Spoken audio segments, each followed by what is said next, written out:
Seigneur, merci de conduire ces quelques minutes ensemble. Et je te prie de remplir nos cœurs, remplir ma bouche. On a besoin du Saint-Esprit, on a besoin de ta présence, Seigneur. Merci parce qu'on peut se tenir devant toi grâce à ton sacrifice. Merci pour la scène qu'on a pu prendre, Seigneur, et qui fait que nous sommes acceptés à ta table, à ta maison, et que nous avons été pardonnés, purifiés. Ouais, nous sommes enfants de Dieu, et ce matin, c'est dans cette assurance, dans ce repos, que nous pouvons nous tenir devant toi. Au nom de Jésus, Amen. J'aimerais accueillir aussi quelqu'un qui est parmi nous ce matin. C'est un frère en Christ. Non, c'est toi. Siloulou, voilà. On s'est rencontrés hier à l'évangélisation et on a eu un moment de communion, tout simplement. Et ça moi, ça m'a béni et je pense que lui aussi. Et donc, il s'est rendu compte qu'il habitait tout près de l'église. Il est parisien, donc on ne va pas le revoir. Il s'en va. Mais il a quand même de la famille sur Nîmes, donc on le verra peut-être de temps en temps. En tout cas, merci d'être parmi nous, Siloulou. Et Dieu te bénisse dans les projets. Il va bientôt se marier. Donc, voilà, un frère vraiment précieux. Alors, il est du Congo. Et il est du Congo, des deux Congos. Donc, ne lui demandez pas de quel Congo. Il est ni Kinshasa ou Brazzaville. Ouais, il est des deux. Il a un papa d'un côté et une maman de l'autre. Donc, il est un vrai Congolais. Ok. Alors, ce matin, je vous propose un texte. Et en fait, c'est un enseignement que j'ai fait avec nos jeunes. Donc, ça va être une répétition pour eux. Au fait, il n'y a pas un jeune qui veut dire un mot, à part Lucas? Et je vais vous dire, ils sont uniques chacun et ils sont incroyables chacun. Mais vraiment, vraiment. Personne alors? Marion non plus? Tu as le droit, hein? Tu n'es pas obligé.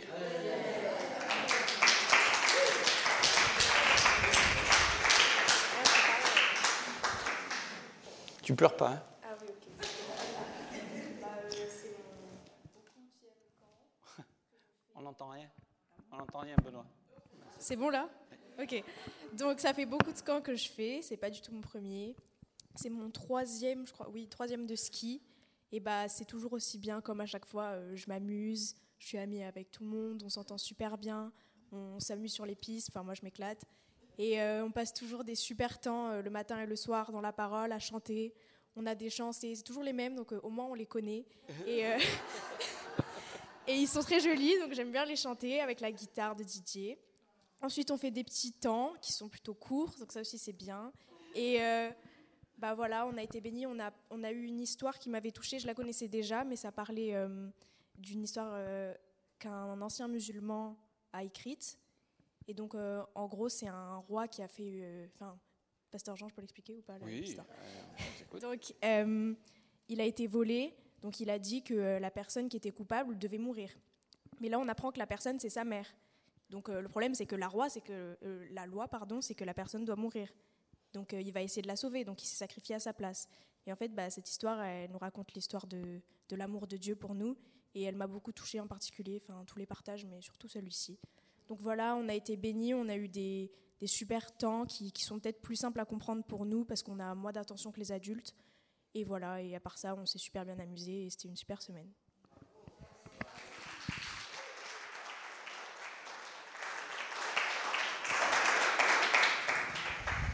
Ça valait la peine d'insister un petit peu. Merci Marion.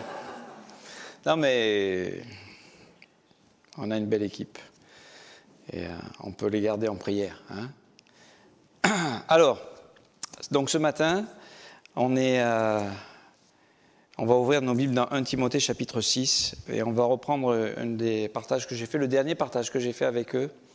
Et on va parler de fuir ou combattre. Il faut choisir. Il faut bien choisir. Quand fuir, quand combattre. Et on va regarder dans 1 Timothée chapitre 6, verset 11. Et on va lire. Paul donc écrit à Timothée. Pour toi, ô homme de Dieu, fuis ces choses et recherche la justice, la piété, la foi, la charité, la patience, la douceur. Verset 12. Combat le bon combat de la foi, saisis la vie éternelle à laquelle tu as été appelé et pour laquelle tu as fait une belle confession en présence d'un grand nombre de témoins. Donc on voit ces deux mots, fuir et combattre. Il y a un bon combat. S'il y a un bon combat, c'est qu'il y a un mauvais combat, de mauvais combats. Et on va parler un peu de ça ce matin. Parce que quelquefois on se trompe de combat, avec des bonnes intentions. Hein. Souvent on a des bonnes intentions au départ. Mais on se trompe de combat, et il y a des bons combats, il y a des mauvais combats, il y a des moments où il faudrait qu'on fuit, il y a des moments où il faudrait qu'on combatte, et souvent on fait le contraire, on combat ce qu'on devrait fuir et on fuit quand on devrait combattre. Hein. Et donc c'est un peu le sujet de ce partage ce matin, en tout cas d'essayer de comprendre ces versets. Donc il s'adresse à un homme de Dieu, d'accord ? Et il encourage à fuir quoi ? Donc si on lit les versets qui précèdent, il y a un combat terrible auquel on est tous confrontés, un combat qui est naturel, un combat de la chair, et il parle notamment de l'argent et de l'amour de l'argent. Et aujourd'hui, on vit dans un monde où tout le monde, quelque part, est pris par ce combat. Hein. On combat pour s'enrichir. Et il se pose la question, il se dit, mais à quoi ça va ? C'est en effet...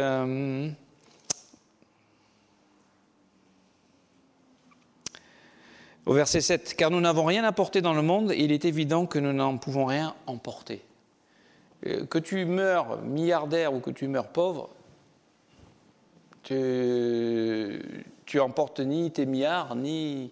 Enfin, je veux dire, vous comprenez ? Donc nous, aujourd'hui, la philosophie du monde dans lequel on vit, c'est toujours avoir plus. Travailler le moins possible pour avoir beaucoup. Hein, c'est un peu l'idée du monde dans lequel on vit. Et donc il y a des combats, combattre pour s'enrichir. Est-ce que c'est le bon combat ? Hein, et pourtant, c'est les combats dans lesquels nous sommes. Hein.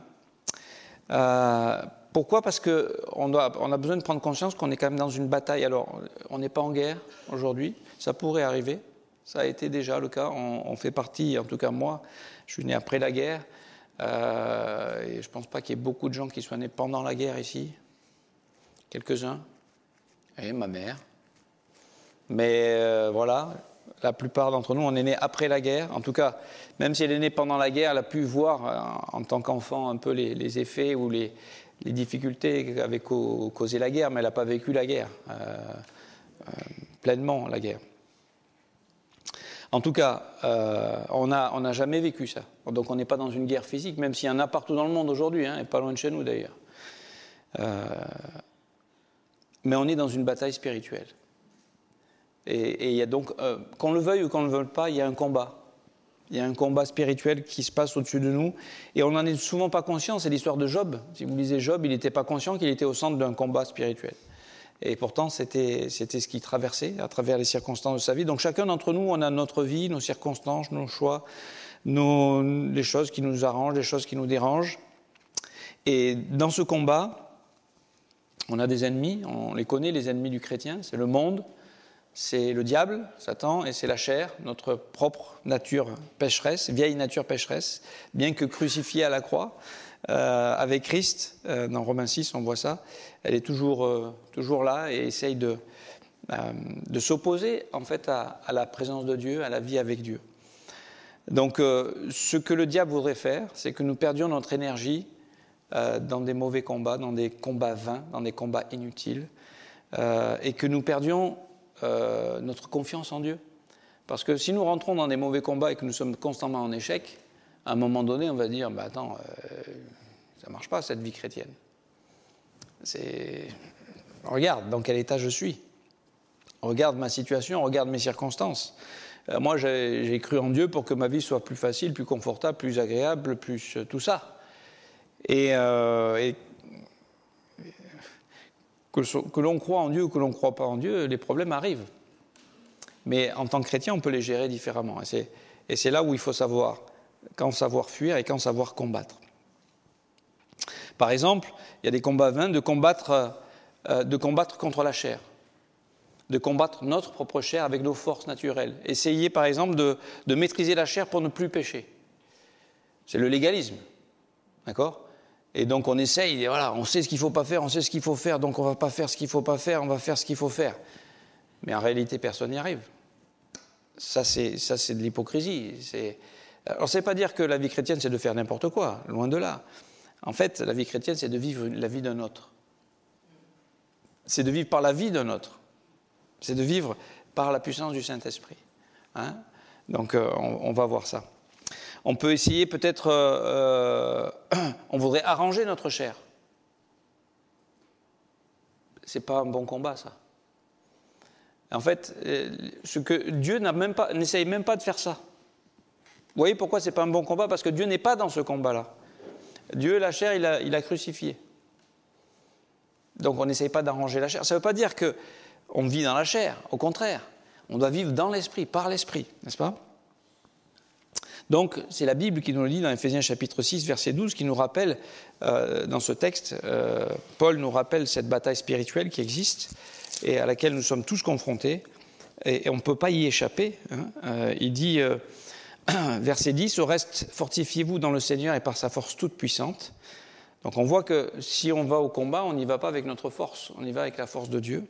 Et on y va avec Dieu en réalité. Revêtez-vous de toutes les armes de Dieu afin de pouvoir tenir ferme contre les ruses du diable. Donc on a un ennemi qui est là et qui voudrait nous décourager, qui voudrait nous enlever, nous voler notre confiance en Dieu. Il attaque notre foi parce que c'est ce qui plaît à Dieu. Et quand on a la foi, quand on marche avec Dieu, quand on s'appuie sur Dieu, quand on s'appuie sur ses promesses, quand on s'appuie sur la présence du Saint-Esprit qu'il a posé en nous et qu'on ait une communion avec le Saint-Esprit, le diable ne peut rien faire contre nous.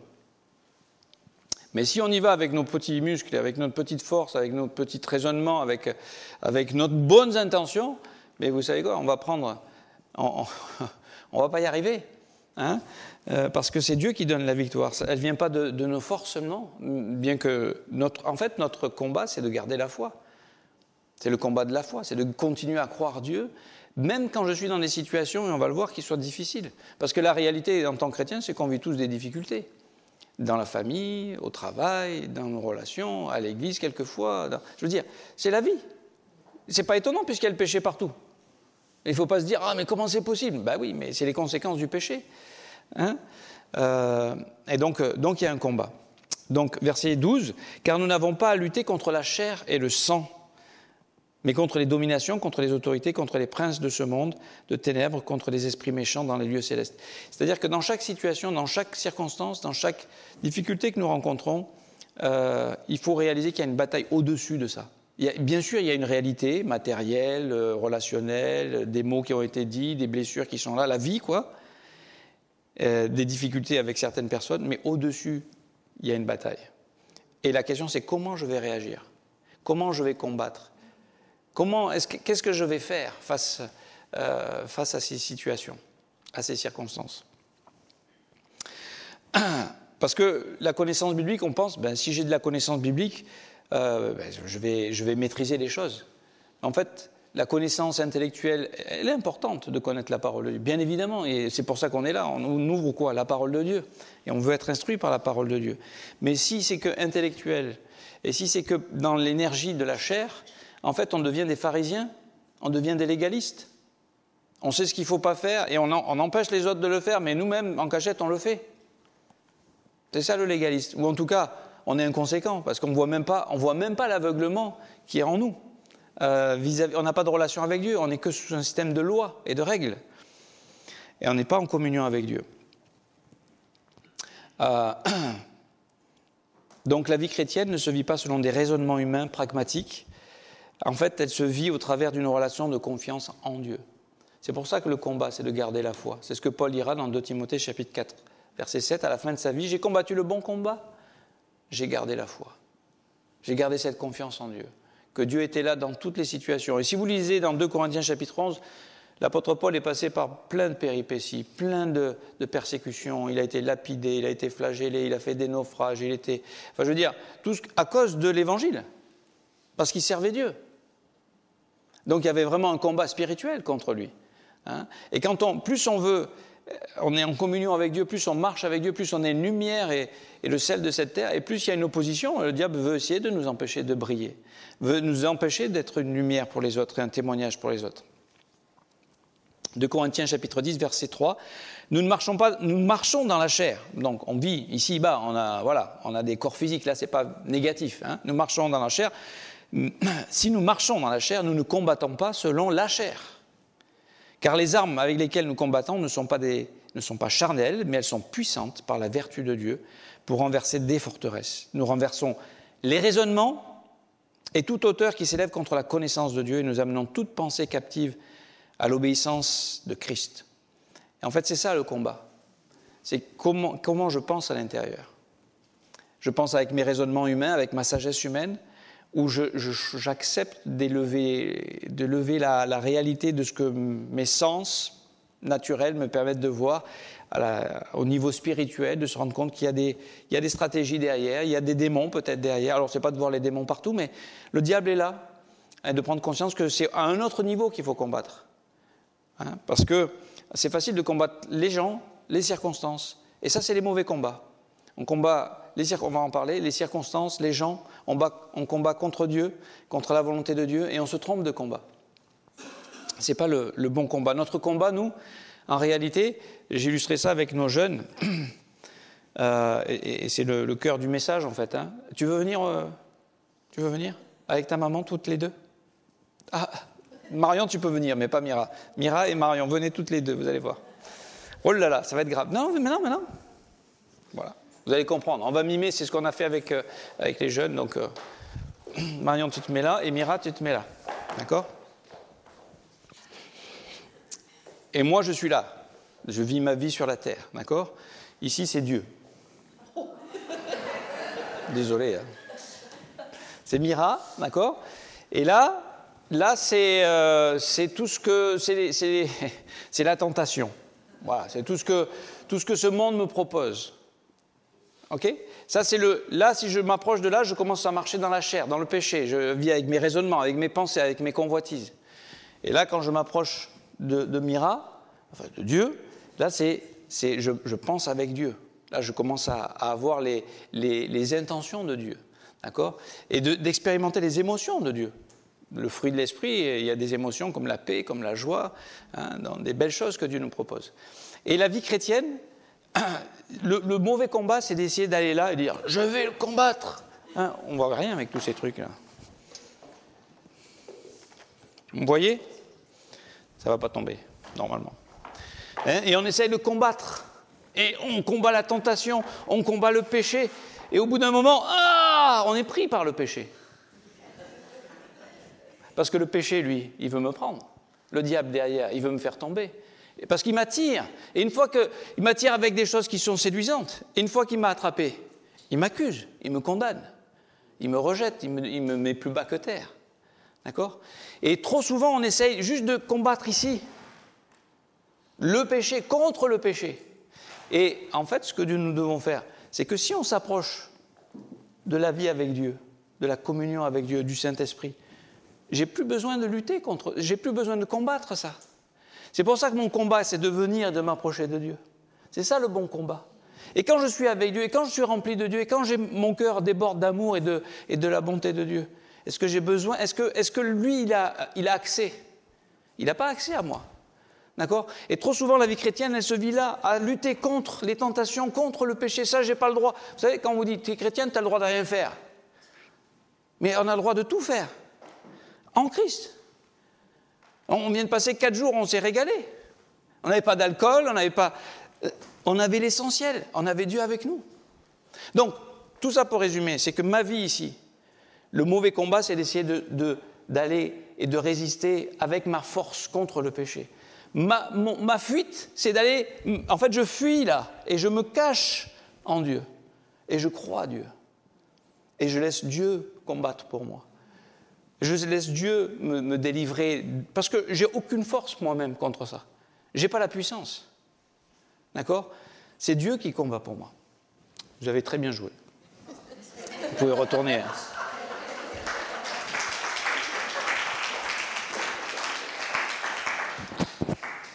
Voilà, si vous avez compris ça, vous avez compris ce que je voulais vous dire ce matin.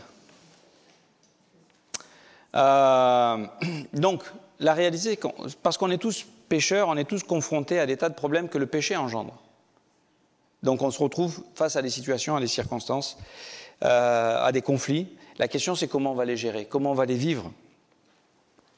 Et si on essaye de les corriger avec l'énergie et la sagesse humaine, l'énergie de la chair et la sagesse humaine, tôt ou tard, on sera rattrapé par le péché, parce qu'il est plus fort que nous. Ni la loi, ni la raison ne peuvent venir à bout du péché. Sinon, on n'aurait pas eu besoin que Jésus vienne à la croix. Donc la vie chrétienne, ce n'est pas juste ma raison, ma force, mon intelligence, mon obéissance. Non, la vie chrétienne, c'est de fuir pour se cacher en Jésus. Fuir ce monde de péché, fuir cette chair, notre propre chair. C'est-à-dire, comment tu peux fuir ta propre chair? Tu lui laisses pas trop le temps de respirer, en fait. Tu évites de la nourrir. Tu évites de... tu vas là où Dieu te propose d'avoir cette vie de l'esprit. Pourquoi on se rassemble? Pourquoi le corps de Christ? Pourquoi l'Église? C'est pour ça. C'est parce que c'est dans ce cadre-là que Dieu nous visite, que Dieu nous parle, que Dieu nous encourage, que Dieu fortifie notre foi. Donc, en fait, ce dont nous avons besoin, chacun d'entre nous, c'est d'être spirituel.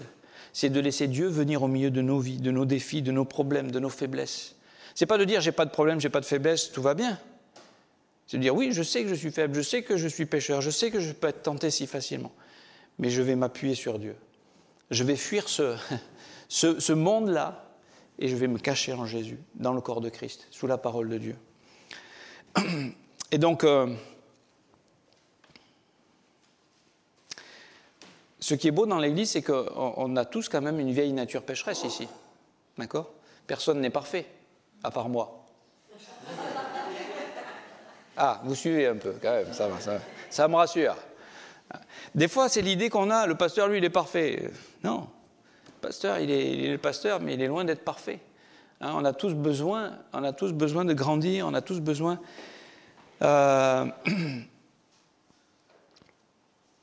d'avoir Dieu pour vivre cette bataille spirituelle à laquelle nous sommes tous confrontés.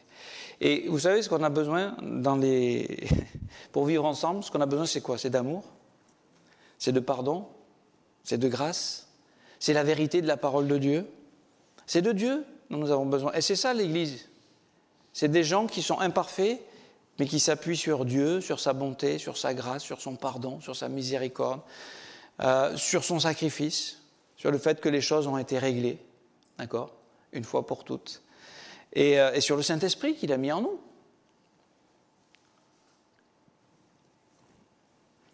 Donc la vie chrétienne, ce n'est pas essayer de maîtriser la chair, c'est de vivre en résurrection de vie, c'est de saisir la vie éternelle. C'est ce que Paul dit à Timothée. Combat le bon combat, saisis la vie éternelle. On a reçu une vie d'une autre origine, une vie d'une autre qualité. Le mot grec, c'est la vie zoé, la vie éternelle.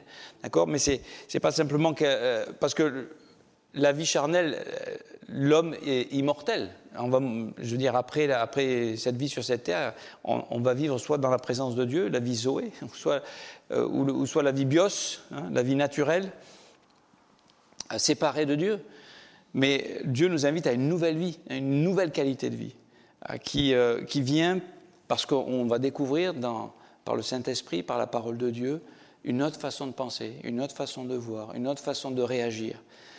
Peut-être, naturellement, on a notre première réaction, ok, mais on rebondit en tant que chrétien. Et on sait que, maintenant, je peux peut-être agir autrement, réagir autrement que simplement naturellement.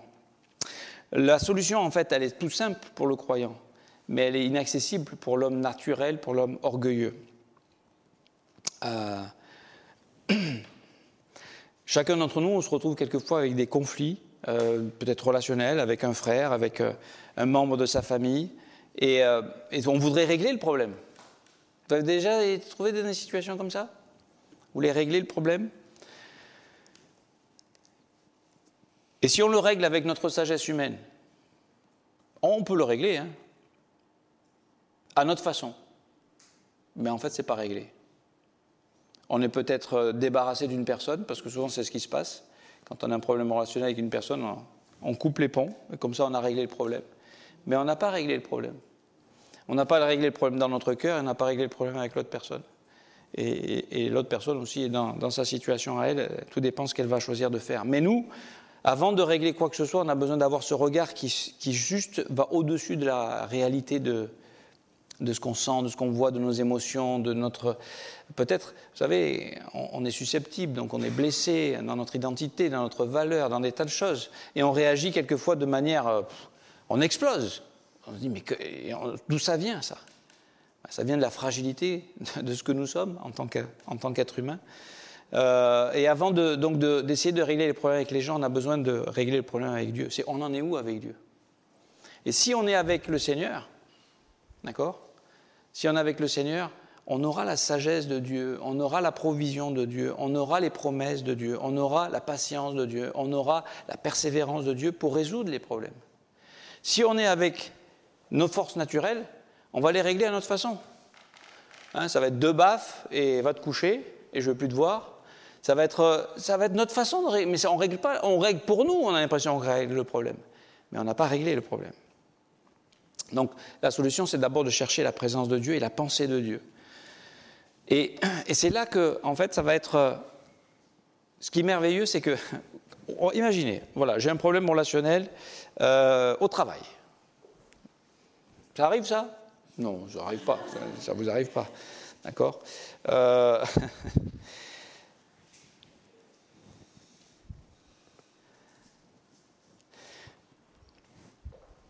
C'est plus loin dans mes notes, ça. Tant pis. Hein. On va y revenir plus tard sur celui-là. Combattre, il y a des mauvais combats. On combat les circonstances. C'était l'étude biblique de Bruno hier, si vous n'avez pas écouté sur le livre de Genèse et l'histoire de Jacob et du mariage de Jacob. Mais on combat les circonstances parce qu'on n'aime pas toujours les circonstances qui nous arrivent. Est-ce qu'on prévoit toujours les circonstances qui nous arrivent ? Dire voilà, je casse un pneu et ma voiture est en panne et comment je fais ? Je suis prisonnier. D'accord ? Ça, c'est un détail de la vie, mais je veux dire, les circonstances, une maladie qui s'annonce, un accident qui cause peut-être quelqu'un d'être paralysé. Et qu'est-ce que tu fais ? Tu dis, où est Dieu ? Pourquoi il a permis ça ? Et on peut combattre Dieu. Vous savez qu'on peut combattre Dieu et naturellement, on combat Dieu parce qu'on n'est pas d'accord. Et quand on combat les gens, quand on combat les circonstances, en fait, on combat Dieu qui a permis ces choses-là. Parce qu'on ne les accepte pas, parce qu'on ne les veut pas. Donc, l'histoire de Job, c'est que, voilà, il est un peu dans ce combat face aux circonstances. Et on peut comprendre vu ce qui lui arrive. D'accord ? Et il va falloir à un moment donné que son regard s'élève et qu'il voit Dieu, que Dieu était là, malgré toutes les injustices qu'on peut subir, n'est-ce pas ? Dieu, peut-être, peut permettre des situations et des circonstances dans nos vies qui nous déplaisent. Et nous, en fait, notre combat, c'est d'essayer de chercher le confort, d'essayer de chercher la sécurité matérielle, d'essayer de chercher notre intérêt, notre plaisir. Et on se trompe. Est-ce qu'on ne peut pas embrasser les circonstances que Dieu permet au lieu de chercher... Est-ce qu'on ne peut pas accepter de souffrir un petit peu ? On est dans un monde où il ne faut surtout pas souffrir. Hein. Dès que vous avez un petit mot de tête, qu'est-ce qu'on fait ? Un Doliprane, ou un Aspégique, ou un Dafalgan, ou je ne sais pas ce que vous voulez. Vous comprenez ? Enfin, je veux dire, on est des champions. Il ne faut pas souffrir. Mais la réalité, c'est qu'on vit dans un monde où il y a beaucoup de souffrance.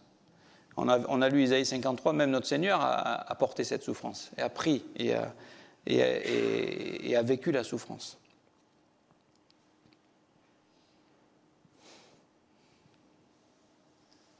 Et le danger, pour nous, c'est de vivre dans notre justice propre. Et de nous prendre pour Dieu et de combattre même, de ne pas accepter que Dieu permette ces circonstances-là. Alors que notre combat, ça serait de chercher Dieu dans cette difficulté. C'est ça le vrai combat. Et ce n'est pas le combat qu'on fuit Dieu, en fait. Vous voyez ce que je veux dire ? Là, on ne combat pas le bon combat, on fuit Dieu, et on combat avec nos armes, avec nos forces, avec nos raisonnements, avec notre justice propre, et on dépérit en réalité. Parce que le combat, c'est d'être avec Dieu. Et quand il y a Dieu qui est là, oui, les circonstances sont difficiles. Oui, la réalité de la vie peut être injuste. Vous ne pensez pas à l'histoire de Joseph dans la Bible, vendu par ses frères, C'est tragique. Trahi par ses frères, vendu comme esclave. Je veux dire, son avenir, c'est, allez, quelques années s'il ne tombe pas malade. Il n'a plus d'avenir, il est esclave, alors qu'il était presque prince. Hein? Et qu'est-ce que Joseph a fait? Visiblement, il a continué à croire que Dieu était là. Hein? Parce que la Bible, on peut lire ça dans Genèse 39, la Bible dit que Dieu était avec lui, il lui a donné du succès dans tout ce qu'il entreprenait. Et chez Potiphar, donc chez le maître à qui il a été vendu, mais il a dû avoir quelques journées, quelques semaines de se dire, mais qu'est-ce qui va se passer? Où est Dieu? Pourquoi ça? Alors là, la bonne chose pour lui, c'est qu'il ne pouvait rien faire pour changer son statut d'esclave. Okay? Nous, quelquefois, on pense qu'on peut changer notre situation.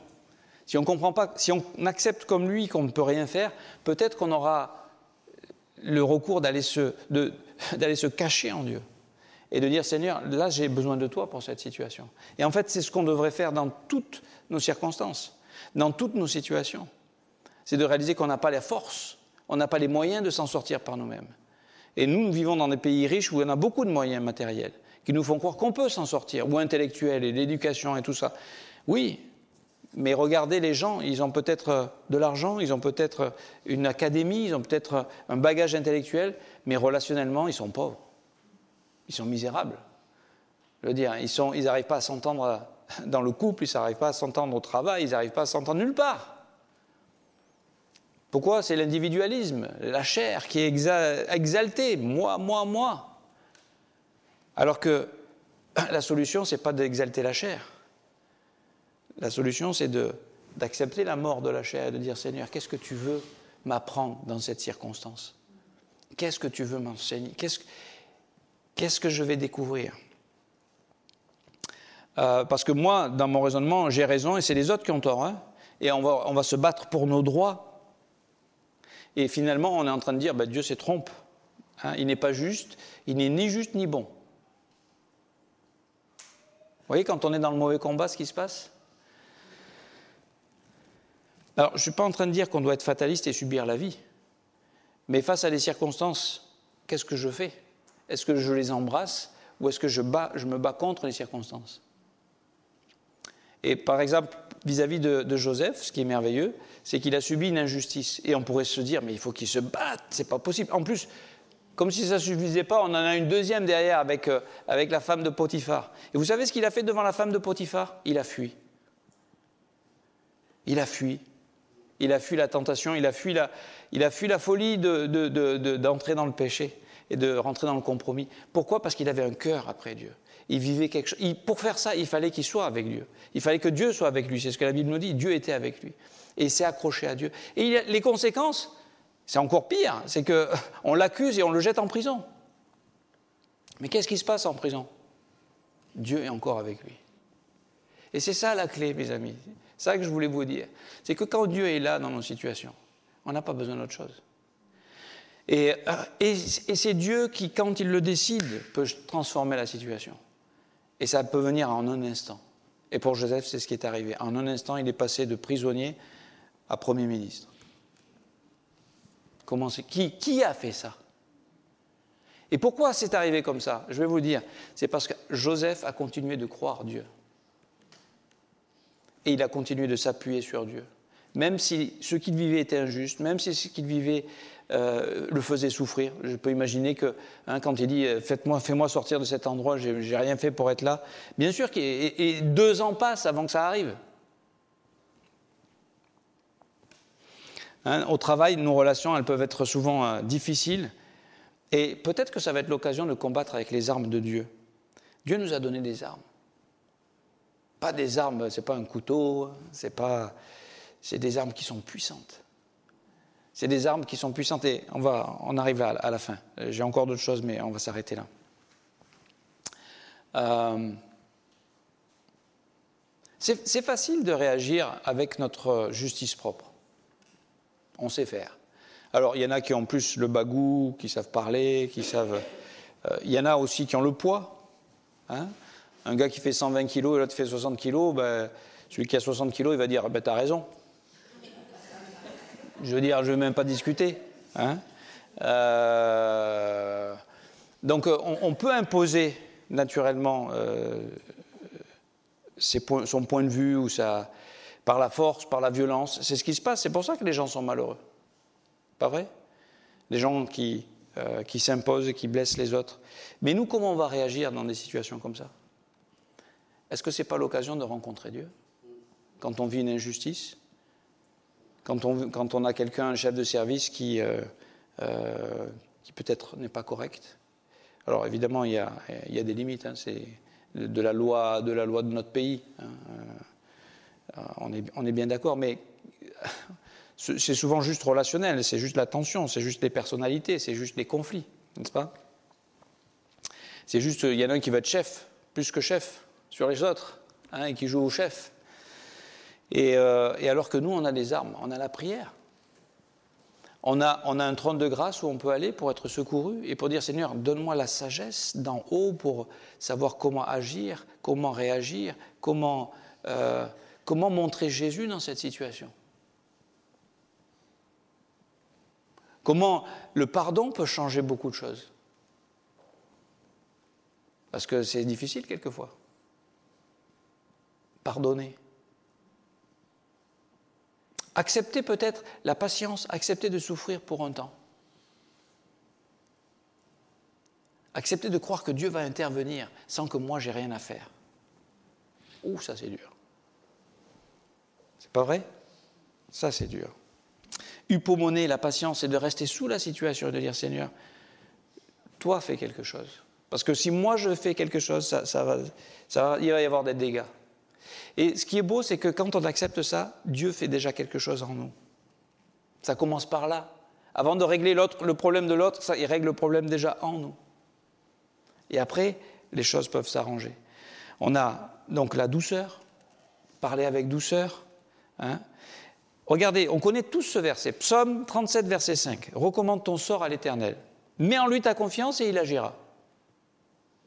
C'est peut-être l'occasion de le tester, ce verset.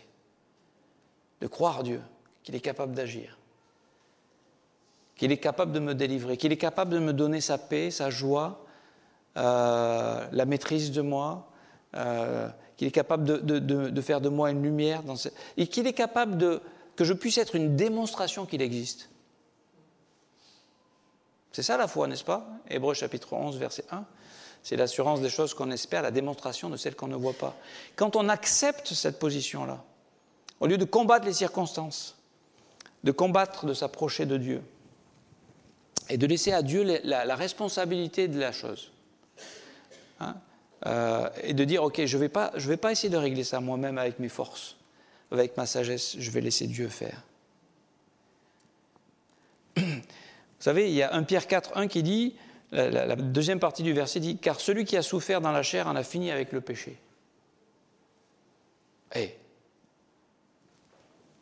C'est pas une bonne nouvelle, ça? Peut-être que l'épreuve de notre foi, la souffrance par laquelle Dieu, l'injustice, les situations, les circonstances de nos vies, c'est pour que Dieu me délivre du péché qui est en moi et qui m'amène dans une attitude comme celle de Joseph, qui est disponible maintenant pour servir ceux qui ne méritent pas d'être servis.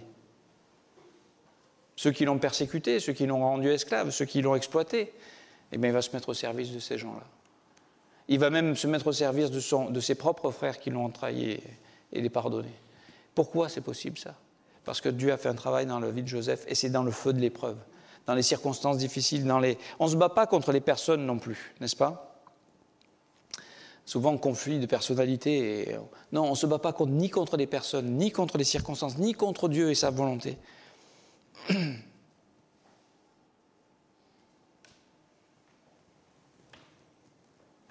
Notre véritable problème, vous savez ce que c'est? C'est qu'on n'est pas toujours spirituel. C'est là le problème. C'est là le nœud du problème. Et alors nous, bien sûr, on peut montrer du doigt, mais non, le problème c'est ça, c'est lui, non, le problème c'est moi, d'abord. Et donc, laissons Dieu travailler en nous. Et une fois qu'il a travaillé en nous, je peux vous dire, parce que je crois que Dieu existe, que Dieu agit et qu'il prend soin de ses enfants. Et on lit dans la Bible...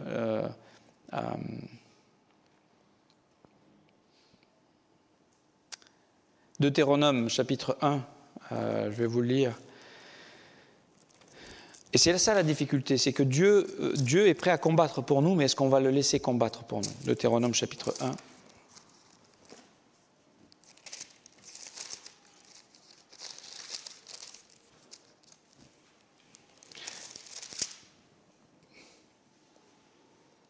Verset 30. L'Éternel, votre Dieu, qui marche devant vous, combattra lui-même pour vous, selon tout ce qu'il a fait pour vous, sous vos yeux en Égypte. Ce que je veux dire par là, on va s'arrêter là. Ce que Dieu a fait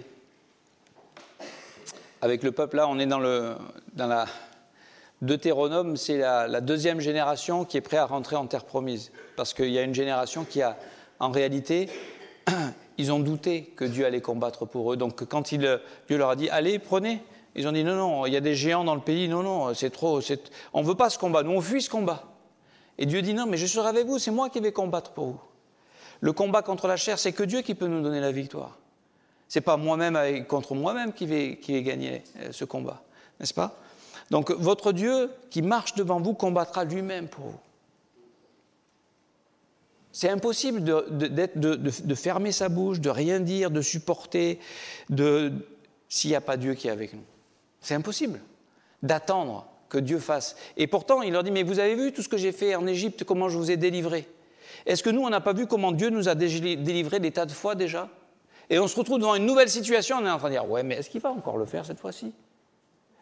Non, là, c'est trop gros, il ne pourra pas le faire. C'est impossible. Pour nous, c'est impossible, mais pas pour Dieu. Regardez les illustrations qu'il nous donne dans sa parole, comment Dieu peut intervenir si on met notre confiance en lui. C'est ça le bon combat, c'est de garder confiance en Dieu. Je ne suis pas aimable, Seigneur. Oui, mais je vais croire que Dieu m'aime, parce qu'il le dit, pas parce que je me sens aimable. Ça, c'est un combat. Ça, c'est un combat que le diable est en train de faire chaque jour. Il nous accuse nuit et jour en nous disant « Tu n'es pas digne d'être aimé par Dieu ». C'est pas vrai? Et nous, comment on répond? Oui, mais attends, j'ai fait ça, j'ai fait... Non. Jésus, la croix, il s'est donné pour moi. Il a prouvé son amour alors que j'étais pécheur. Il est mort, je veux dire. Je ne mérite rien, mais il m'aime. Il l'a démontré, il l'a fait. Et je ne mérite pas qu'il m'aime, mais il m'aime quand même. Et il a fait de moi une nouvelle création, même si je ne le vois pas, même si des fois les autres ne le voient pas non plus. Mais c'est ce que je suis aujourd'hui. Et donc quand je suis attaqué, agressé, que je peux prendre ça de manière orgueilleuse, susceptible, mais laissez passer. Pourquoi? Croyez ce que Dieu dit, pas ce que les gens disent. Acceptez de croire ce que Dieu dit, et ce que Dieu a fait, et que Dieu est là, et que Dieu est capable. Il vous a sauvé déjà. Et s'il vous a sauvé, il n'est pas capable de vous amener jusqu'au bout.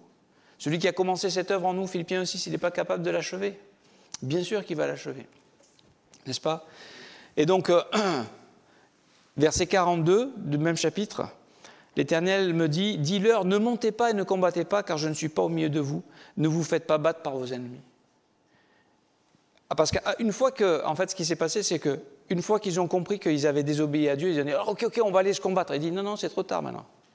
Non, là, je ne serai pas avec vous là, dans ce combat. N'y allez pas. » Il dit, « On va le faire quand même. » Vous savez, on est quand même tordus, n'est-ce pas? Quand Dieu nous demande de combattre, on ne veut pas combattre, et quand Dieu nous dit « Je ne suis pas avec vous », on veut aller combattre. Pourquoi? Parce que c'est moi qui suis au centre. Et tout le travail de Dieu et de la vie chrétienne, c'est que ce soit Jésus qui soit maintenant au centre. Parce que Jésus m'aime, et Jésus aime même mon ennemi. Et je peux pardonner. Et la réconciliation peut se faire. C'est quand même mieux de vivre en bon terme avec les gens de sa famille, avec ses proches, avec ses amis, que d'être toujours en guerre. Ce monde est en guerre. Parce qu'il y en a un qui dirige cette guerre. Mais nous pouvons avoir un autre témoignage. Pourquoi? Parce qu'on combat le bon combat. On reste attaché à Dieu et on laisse Dieu combattre pour nous. Et quand c'est lui qui combat, il me sauve moi et il sauve même mon ennemi. Tout le monde est gagnant et Dieu est glorifié. Que Dieu vous bénisse.